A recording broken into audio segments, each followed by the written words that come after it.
My next guest, if you've watched season 1 of The Ultimate Fighter, you'll know who he is. He's a UFC veteran turned MMA coach, and he's currently working with Bellator heavyweight Jake Hager. It is Josh Rafferty here on the program. Josh, how are you? Wonderful, man. Thanks for having me. No, of course. It's great to talk to you. It was great to actually meet you in person back in January at Bellator 214. And of course, Jake Hager, the guy you've been working with, got that pretty big win on that card. What was that like getting to see Jake get that win and all the hard work coming to fruition? It was awesome. It's almost like it was a little surreal. It was such a long process, because it was his first fight. They made an announcement almost a year before, and we kept waiting and waiting for the fight. We're gonna get a fight booked. When we're gonna pick it. A lot of people don't know this. He still had a full-time professional wrestling schedule. He really wasn't home full-time until about 6 weeks out for that fight. So we only had him 4 days a week. He was doing a lot of indie dates, a lot of shit overseas. So it was a great feeling. It was good to see him get the win. And you never know how somebody's gonna do their first time out. And just seeing him, his demeanor, his attitude the whole day, it made me feel really comfortable. Myself and Rob Radford, our other coach, we've never seen a guy that calm before his first fight. It was pretty remarkable. To be honest, it was pretty cool. How is it for you getting to experience Fight Week again, being a part of this it was a big card for Bellator at the time, but you've been part of big cards for the UFC. How is that for you personally, just being immersed back into that world? It's pretty cool, man. I really dig it. I took a little bit of time away from MMA. I wasn't coaching as much. I wasn't really training. Back in 2009, I opened up my own gym in Cincinnati, and we had a lot of fighters, but nobody, famous. So I kind of took a break from that after Batista's fight, and going back to it, it's just I feel like we left off just where we were. It's awesome. It's great. So Jake's got his next fight coming up here May 11th, Bellator 221. How's he looking in camp? Are things a little bit easier just because you've been through the first one already and you have that out of the way?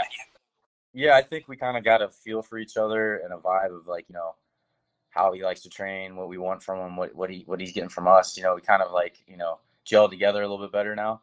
So it's real smooth, man. Training's been great so far. Knock on wood. He's been injury free, so he's looking good. He's lean. He's mean. He's down to 245, just absolutely shredded. So we're really excited about it, man. He's got a lot to show everybody. Does he still have the full wrestling schedule for this camp as well, or is it tapered off a little bit? This one he doesn't. This one he decided not to. He's taken a couple indie bookings, but nothing too serious. So he's been focusing a lot more on fighting, because I know he wants to do another one this year as well. He wants to stay busy. So you can't be gaining ground in the sport if you're not training. This is a sport where you got to commit to training 100%. Especially nowadays, you can't get away with it. So it's like you got to pick wrestling, you got to pick fighting, and I think now he's sticking with him.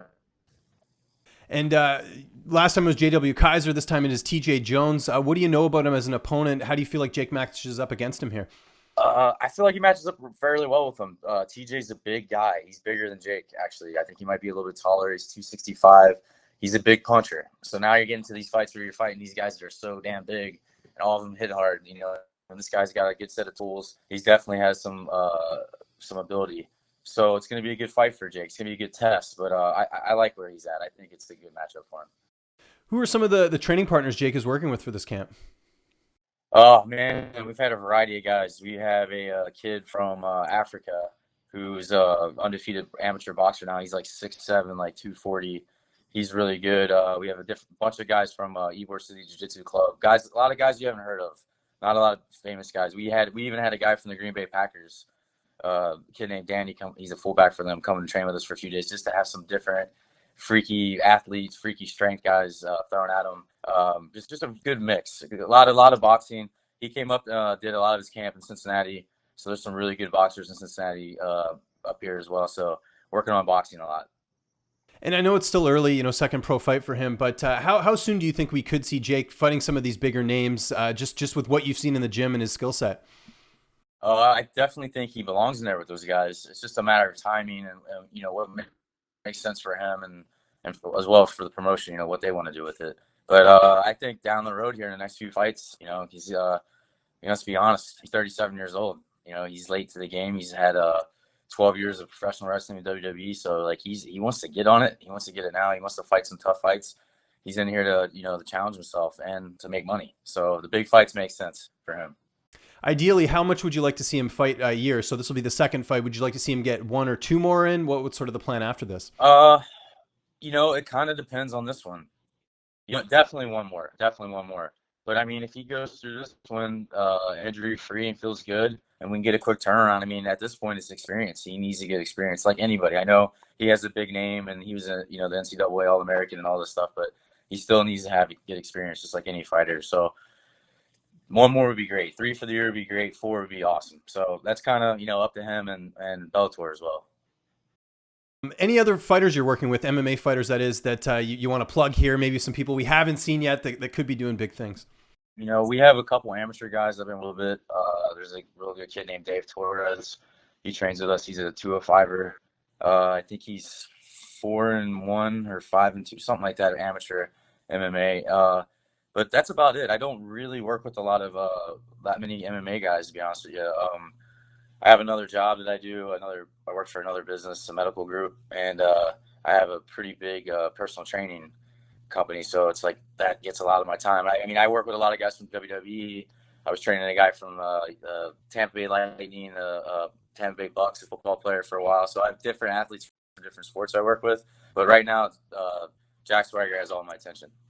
Now, as far as the athletes you work with, is that like something you can't disclose who you're working with, or are you allowed to mention it? Just because you mentioned the Lightning, I'm a hockey fan, so I got to know. Yeah, it was a few years back. I was working with a guy named Ryan Malone. Oh, of course, I know Ryan. He used to play for the Rangers. Yeah, played for the Rangers as well. He just finished out his career. Yeah, he was awesome. I think I worked with him 2 off seasons, getting him ready, just keeping him in shape. We do like I have a program for pro athletes from other sports, very similar to what I do with all the WWE guys. We do 30 minutes of mixed martial arts training, and we do 30 minutes of sport-specific training. We call it sports.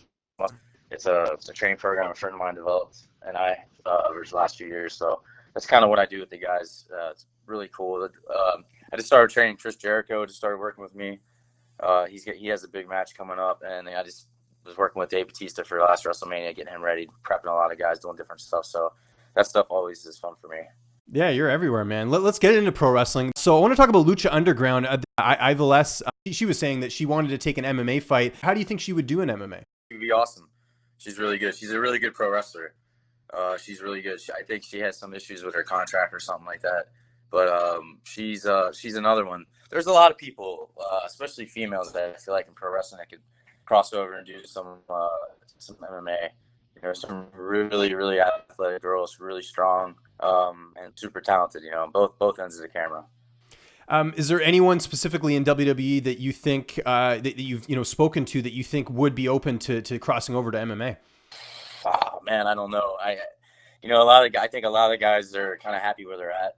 A lot of people understand, like, man, if you can get to WWE, if you can get to a main roster spot, I mean, that's a big deal, man. That's some people, it takes them 10, 12, 13 years to get to that spot, and I think for them, once you get there, it's kind of like you want to stay. Finally, you're making money. Finally, you're on TV. You're living your dream. You're achieving your goals. So I haven't really talked to that many people about doing it, unless it's a lot of money, I would say, and unless you had a background like somebody like Jack Swagger and stuff, I'd probably say don't stay with wrestling. Now's a good time to be in the wrestling business. There's another wrestling organization starting up that has a lot of money. It's really popular. Independent wrestling has exploded. If anybody follows it online, a lot of stuff. I dabbled around in pro wrestling a little bit back in 2006 through 2009. And when I was doing indie shows, there's maybe some of these shows there's 100 people, 150. Now there's like 400, 500 at these smaller events. So there's been a big boom in pro wrestling in the last couple of years, and I think it's going to get bigger and more popular. So, there's a lot of opportunities out there for everybody. Yeah, and we're seeing a lot of MMA to pro wrestling stuff happening. Yes, I'm surprised we're not seeing more of that, to be honest with you. I'm surprised we're not seeing more MMA guys going to wrestling instead of wrestling. When I first did that, everybody made fun of me. There's threads on the internet all over making fun of me. How dare you do this stuff? And now it's like the cool thing to do for everybody, which is good. Follow the lead. Well, I was going to ask you, are you familiar with Bloodsport, the thing that Josh Barnett is putting together, formerly Matt Riddle putting together? Have you seen that? It's at KO and sub-only rules, no ropes, that type of event. Yeah, it's really cool. I didn't see any of the last event, but I saw it from last time. And I love the concept. I think it's cool. And that's what's fun about pro wrestling. You can do different things. It doesn't always have to be the same, like kind of how MMA and boxing is. It's kind of the same deal. You know what I mean? Two guys, it's not very gimmicky. And with pro wrestling, you can explore a lot of different avenues and stuff, especially with the martial arts aspect. I don't know if you're familiar with battle arts, but it kind of reminded me of battle arts. It was a pro wrestling organization in the late 90s in Japan. It was very similar to MMA. Some of the guys from Pride fought in Alexander Otsko's Diet Butcher, Carl Malenko, he fought in Pride and stuff. He fought Vanderlei Silva and Alan Goez, I believe. He was in battle arts. There's a lot of guys, Malenko brothers. So it was a cool organization. But yeah, Josh Barnett's Bloodsport reminds me of, and that's perfect for Josh. That's right up his alley anyway. He's one of those guys, kind of like a hybrid combat sports guy. You know, he doesn't get enough credit for what he's done in pro wrestling as well. He has a vast knowledge of pro wrestling and a participant, you know. Would you ever consider working in one of those types of, wrestling style things like Bloodsport? I would love to do a Bloodsport if they do it again. Josh Barnett does it. Josh, if you're watching, you can book me next year. You got a whole year. You can find somebody for me. I know Phil Baroni did it, some other guys, and I love to see that. I love it. I love that Frank Mir did it. I think it's so cool that they booked Dan Severn. I love that kind of stuff. Like I said, that's what's cool about wrestling. I've had 2 neck surgeries, man, so I don't know. That might be better for me than doing a regular pro wrestling thing, because the bumping. Another thing, people don't give enough respect to professional wrestling, the physicality, the falling, the bumping, the break falls on the mat. That shit hurts. It's like getting in a car wreck. It's almost sometimes more violent than an MMA fight. But I only have a few more left in my neck, so I got to get some mileage out of this thing because I've had 2 of them. But yeah, I'd love to do something like that. Definitely. It'd be really cool. It'd be awesome. That's good. Now, who do you work with that you think would excel in that type of shoot style wrestling that you think would really, make a splash? Oh, any of the guys, Samoa Joe, Jack Swagger would be great for that. He'd be awesome for that. If they opened up another organization, he'd be perfect crossover with the shooting and the working. He's good. Batista would kill it, and that would be very entertaining, that type of match. All those guys would be good. You talked about WrestleMania and Dave Batista. What did you think of WrestleMania? It seemed like just for me personally, I as someone who I would say I'm a casual fan at best. I mean, I heard a lot of noise about this year's WrestleMania compared to a lot of others. What did you think of the show?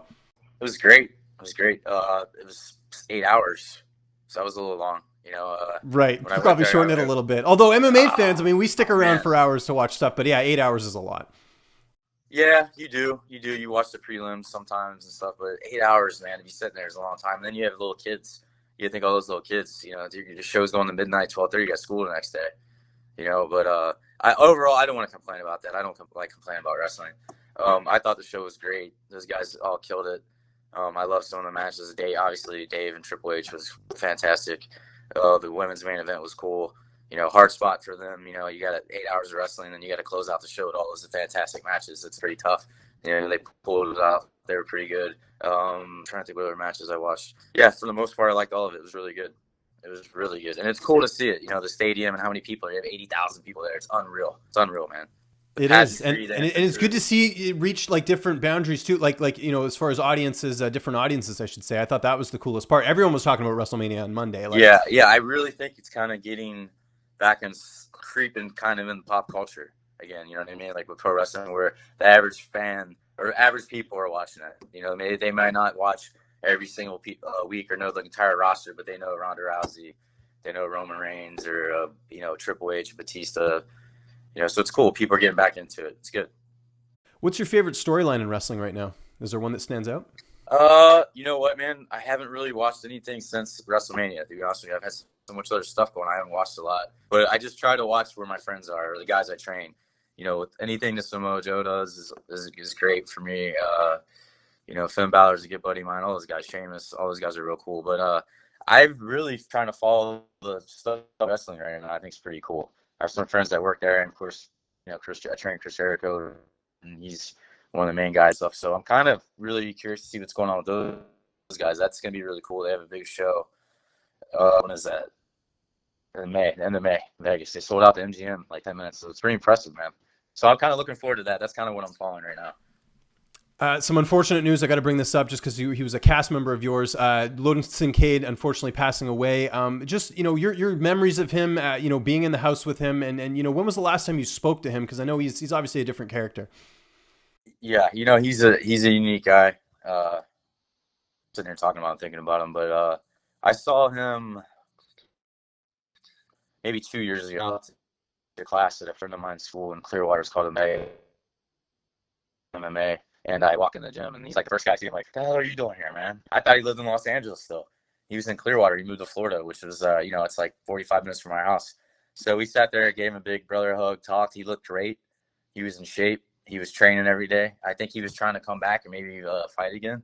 And then he kind of just dropped off the face of the earth. I didn't really hear anything from him.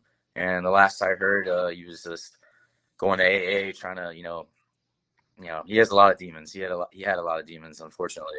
And it's sad because he was such a sweetheart of a guy. You know, he looks kind of crazy, he acts kind of crazy. But when you get to know him, he was just a really, really cool dude. And he was really funny. I remember, stuff he was doing to make everybody laugh in the house. He would walk around with these little short shorts on and like drop bottles. I remember that was bend over in front of everybody and stuff. And, we would laugh our ass off that. He was a funny guy and he's going to be missed. It's just sad. It's sad to find out. I don't even know what happened, the whole detail. But when I found out about it, I was really upset. And I text Stephen Bonner and Nate Corey, and Nate and I had a conversation a little bit, just talk to each other. And hopefully we don't have to go through that again for a while. Sad. He's going to be missed, man. He's some guy. Speaking of tough one, Diego Sanchez still fighting. It seems like he's got a second gear in his career. He's fighting in July. Just your thoughts on his resurgence and this winning streak he's been on. Never gave up. Never gave up. I tell people, I've met everybody in MMA and wrestling. I'll tell you, this is one of the biggest compliments I could ever give somebody.